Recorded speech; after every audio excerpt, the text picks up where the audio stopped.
जी नमस्कार, स्वागत है आप सभी का आपके अपने चैनल गुरुजी स्टडी सर्किल में। आज हम आपको बीएड सेकेंड ईयर के ज्ञान और पाठ्यक्रम नॉलेज एंड क्यूरिकुलम पेपर 1 के अंतर्गत महत्वपूर्ण एमसीक्यू प्रश्न को लेकर आए हैं। तो चलिए शुरू करते हैं आज का क्लास। आज का क्लास बहुत ही यूजफुल होने वाला है।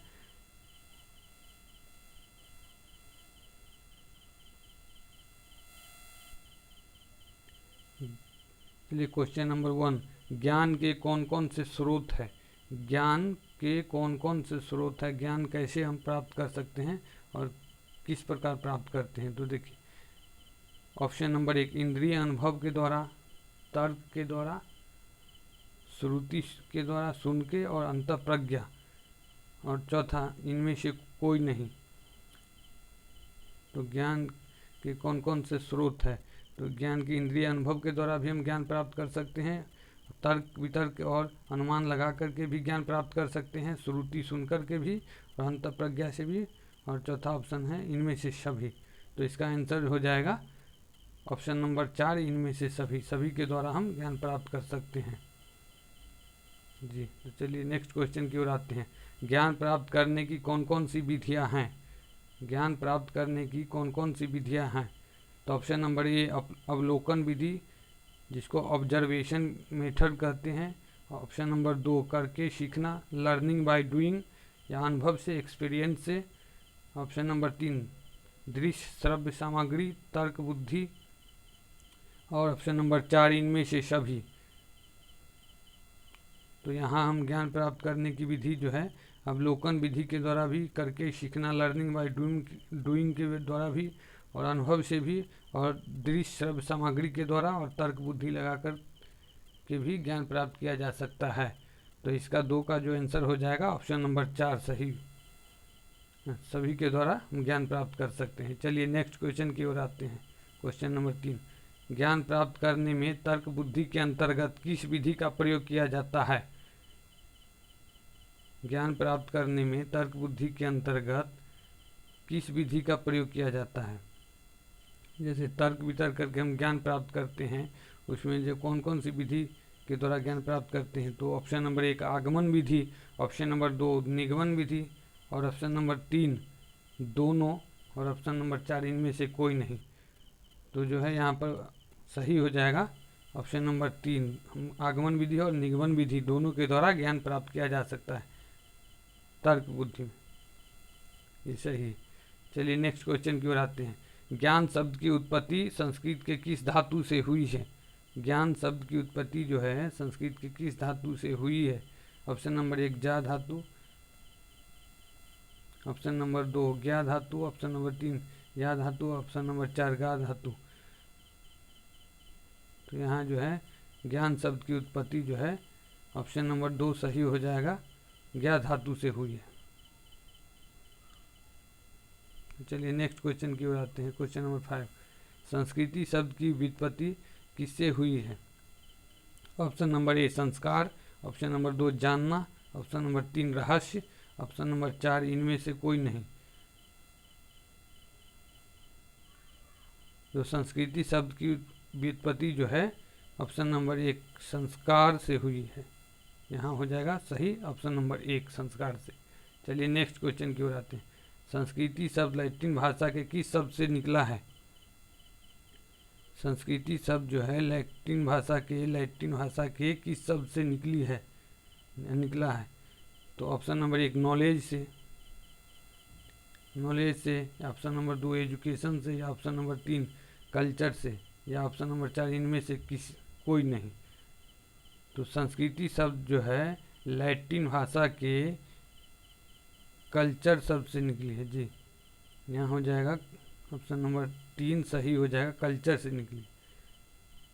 चलिए नेक्स्ट क्वेश्चन की ओर आते हैं।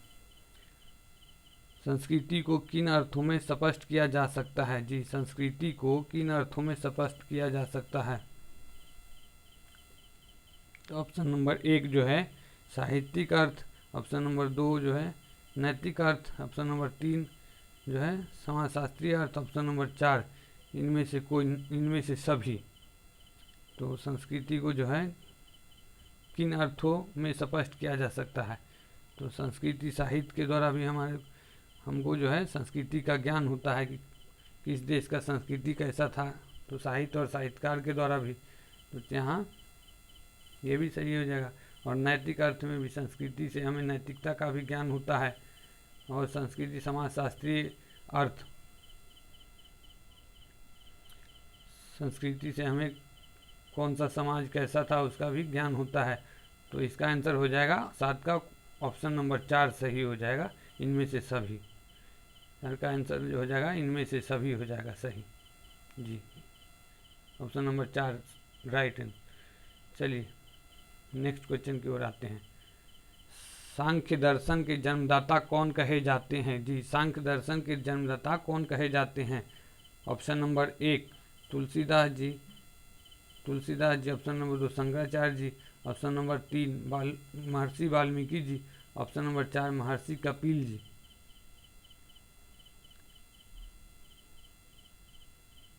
तो सांख्य दर्शन के जन्मदाता जो है इसका आंसर हो जाएगा ऑप्शन नंबर 4 महर्षि कपिल जी जो है सांख्य दर्शन के जन्मदाता है। चलिए नेक्स्ट क्वेश्चन की ओर आते हैं। सांख्य दर्शन के शैक्षिक महत्व क्या है? सांख्य दर्शन के शैक्षिक महत्व क्या है? तो यह व्यक्तिगत विभिन्नताओं की ओर संकेत करता है, बाल विकास का वर्णन, आज के मनोवैज्ञानिक विकास की अवस्थाओं की ओर संकेत करता है। ऑप्शन नंबर 3 यह व्यवहारिक तथा आध्यात्मिक दोनों है। ऑप्शन नंबर 4 इनमें से सभी। तो सांख्य दर्शन जो है यह व्यक्तिगत विभिन्नताओं की ओर संकेत करता है, व्यक्तिगत व्यक्ति में एक दूसरे व्यक्ति में डिफरेंस की ओर इंडिकेट करता है, बाल विकास का वर्णन करता है। आज के मनोवैज्ञानिक युग में जैसे पश्चिमी देशों के मनोवैज्ञानिक जो है बाल विकास का वर्णन करता है कि अवस्थाओं की ओर जो संकेत करता है,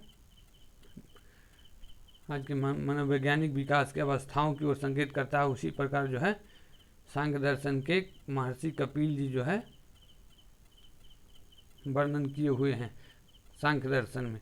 तो इसका जो आंसर हो जाएगा 9 का ऑप्शन नंबर 4 इनमें से सभी महत्व है इनका। ऑप्शन नंबर 4 सही हो जाएगा। चलिए नेक्स्ट क्वेश्चन की ओर आते हैं। ये भी VVI क्वेश्चन है, क्योंकि जिस प्रकार जो है जीन पियाजे पश्चिमी देशों के जो है जीन पियाजे मनोवैज्ञानिक और जो है पोला के सब जो है मनोवैज्ञानिक है, और जॉन डीवी इसी प्रकार जो है भारतीय मनोवैज्ञानिक जो प्राचीन मनोवैज्ञानिक सांख्य दर्शन के महर्षि कपिल जी जो है बाल विकास का वर्णन और व्यक्ति की विभिन्नताओं की ओर संकेत करता है, ये भी जो है मनोवैज्ञानिक हुए हैं भारत के प्राचीन काल में। चलिए नेक्स्ट क्वेश्चन की ओर आते हैं।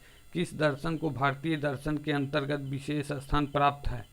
किस दर्शन को भारतीय दर्शन के अंतर्गत विशेष स्थान प्राप्त है? तो ऑप्शन नंबर 1 सांख्य दर्शन, ऑप्शन नंबर 2 वेदांत दर्शन, ऑप्शन नंबर 3 मोक्ष दर्शन, ऑप्शन नंबर 4 इनमें से कोई नहीं। तो यहाँ जो है 10 का ऑप्शन नंबर 2 हो जाएगा। वेदांत दर्शन जो है वेदांत दर्शन उसको भारतीय समाज में भारतीय दर्शन में के अंतर्गत विशेष स्थान प्राप्त है। चलिए नेक्स्ट क्वेश्चन की ओर आते हैं। वेदांत शब्द का यौगिक अर्थ क्या होता है? वेदांत शब्द का यौगिक अर्थ क्या होता है? तो यहाँ देख लीजिए, वेदांत शब्द का जो यौगिक अर्थ है, जब वेदांत शब्द का अर्थ है वेद का अंत वाला भाग, अथवा वे सिद्धांत जो वेदों के अंतिम अध्याय में, अर्थात वो सिद्धांत जो वेदों के अंतिम अध्याय में प्रतिपादित किए गए हैं, और यही उपनिषद है। वेद के अंतिम अध्याय में प्रतिपादित है और यही उपनिषद है। तो ये वेदकांत हो गया, और जो वेद के अंतिम अध्याय में है प्रतिपादित किया गया है यही उपनिषद। तो वेदांत शब्द का यौगिक अर्थ वेद का अंत हो गया, और ये जो है इंडिकेट करता है उपनिषद की ओर। तो चलिए नेक्स्ट क्वेश्चन की ओर। वेदांत दर्शन के प्रणेता कौन थे? वेदांत दर्शन के प्रणेता कौन थे? वेदांत दर्शन के जो है प्रणेता जो है कौन थे? तो ये option number 1 Tulsidas ji, option number 2 Mahatma Gandhi ji, option number 3 Shankaracharya ji, option number 4 इनमें से कोई नहीं। तो वेदांत दर्शन के प्रणेता जो थे वो शंकराचार्य जी थे। ऑप्शन नंबर 3 यहाँ सही हो जाएगा। जी ये भी VVI क्वेश्चन है। चलिए नेक्स्ट क्वेश्चन की ओर आते हैं। वेदांत दर्शन को और किस नाम से जाना जाता है? ऑप्शन नंबर 1 मायावाद, ऑप्शन नंबर 2 अद्वैत दर्शन, ऑप्शन नंबर 3 यह दोनों, ऑप्शन नंबर 4 इनमें से कोई नहीं। तो वेदांत दर्शन को जो है मायावाद और अद्वैत दर्शन ये दोनों के नाम से जो है जाना जाता है। तो इसका 13 का जो आंसर हो जाएगा ऑप्शन नंबर 3 सही हो जाएगा। यह दोनों मायावाद और अद्वैत दर्शन से भी जाना जाता है। चलिए नेक्स्ट क्वेश्चन की ओर आते हैं। वेदांत दर्शन के प्रणेता शंकराचार्य जी को किस उपाधि से सम्मानित किया गया है? तो वेदांत दर्शन के प्रणेता जो थे शंकराचार्य जी थे, और इनको जो है किस उपाधि से सम्मानित किया गया है? तो पहला ऑप्शन नंबर 1 महात्मा, option number 2 Jagat Guru, option number 3 कवि गुरु, ऑप्शन नंबर 4 इनमें से कोई नहीं। तो इनको जो है जगत गुरु, ऑप्शन नंबर 2 सही हो जाएगा। जगत गुरु के नाम से जो है सम्मानित किया गया है। चलिए नेक्स्ट क्वेश्चन की ओर आते हैं। वेदांत दर्शन के अनुसार शिक्षा का सार किसमें निहित है? तो वेदांत दर्शन के अनुसार जो है शिक्षा का सार जो है किसमें निहित है, किसमें समय वो है? तो चलिए ऑप्शन नंबर 1 मूल ज्ञान, ऑप्शन नंबर 2 ब्रह्म ज्ञान, ऑप्शन नंबर 3 लौकिक ज्ञान, ऑप्शन नंबर 4 इनमें से कोई नहीं। तो यहाँ जो हो जाएगा 15 का ऑप्शन नंबर 2 सही हो जाएगा। ब्रह्म ज्ञान की ओर संकेत करता है और ब्रह्म ज्ञान में समाहित है इसका जो सार है, आध्यात्मिक ज्ञान की ओर इंडिकेट करता है, संकेत करता है। चलिए आज के एपिसोड में बस इतना ही। फिर मिलते हैं अगले एपिसोड में नए विषय के साथ, नए टॉपिक के साथ। तब तक के लिए नमस्कार, जय हिंद। वीडियो अच्छा लगा हो हमारा तो लाइक कीजिएगा और चैनल को सब्सक्राइब भी कर लीजिएगा जो नए दोस्त आए हैं तो चलिए आज के लिए इतना ही। तब तक के लिए नमस्कार, जय हिंद।